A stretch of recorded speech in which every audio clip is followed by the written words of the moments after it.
This bill, in summary, something that a person from home that I'm very good friends with has talked to me about this for several years. I think it's been 4 or 5, and this summer, I guess I had a decision to try to bring this forward as we discuss the mental health issues, problems and stresses of both staff as well as students in schools across our state, really, and across our nation. I did some study and met with Rocky Malloy and his wife that were part of this organization, or started the organization, and it is in several countries throughout the Western Hemisphere, and looked at the results. It made me more interested in pursuing this as somebody that taught for 33 years and believe that this is truly a crisis that we have going on in our schools with students after the effect of COVID, et cetera. But again, not to just absorb this from one side. I talked to Dr. Gwaltney, that I hope everybody knows, that's setting up here for sure, and what he provides us as legislators, the information that he can find for us that's unbiased and provided great insight in the idea that I do believe this is something that we need to discuss and talk about. And I want to thank Dr. Gwaltney. I read stuff again last night before I went to bed. I didn't make it through all the research stuff. I did the highlighted portions, not the hundreds of pages, but the highlighted portions.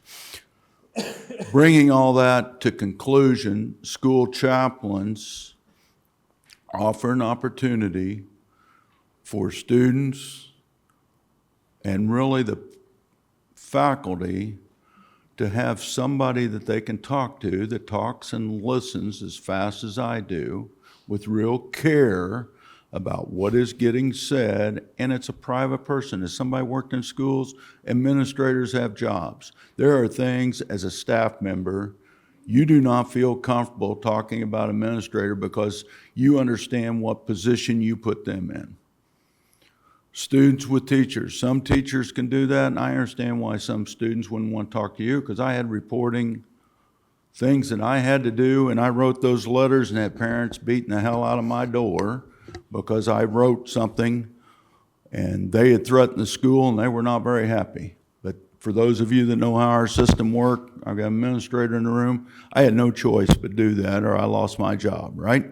Whether I believe they were physically going to do anything or not, they showed up at my house threatening. It was a requirement that I ended up having.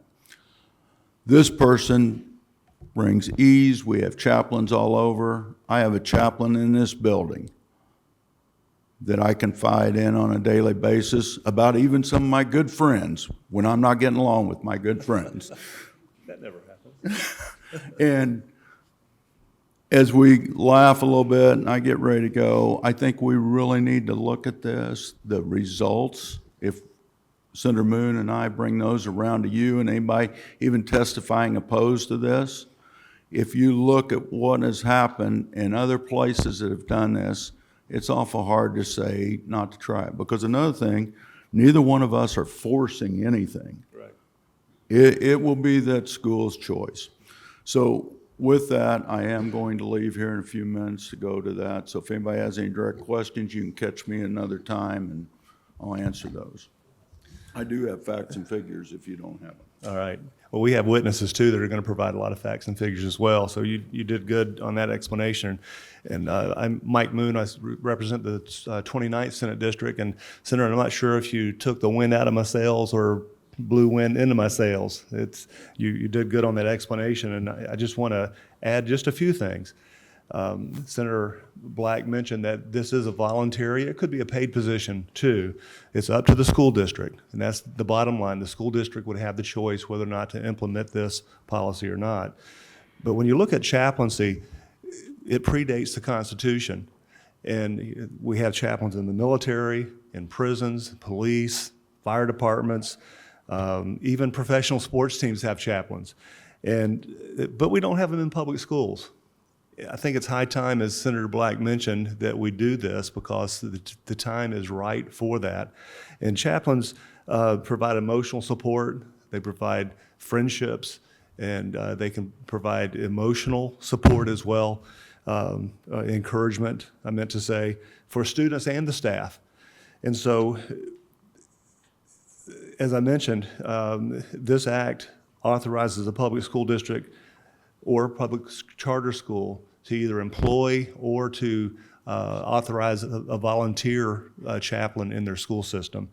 And so we have witnesses who will answer a lot of the questions that you might have. We'd be happy to try right now if you want to, but are there any questions for us?